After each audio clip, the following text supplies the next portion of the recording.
C. Joseph Vijay எனும் நான்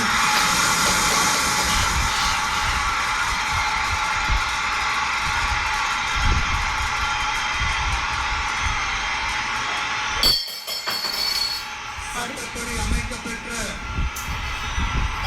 இந்திய அரசியல் அமைப்பின்பால் உண்மையான நம்பிக்கையும் மாறா பற்றும் கொண்டிருப்பேன் என்றும்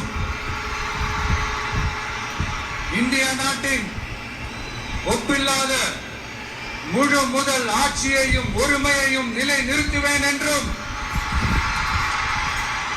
தமிழ்நாட்டு அரசின் முதலமைச்சராக உண்மையாகவும் உளச்சான்றின் படியும் என் கடமைகளை நிறைவேற்றுவேன் என்றும்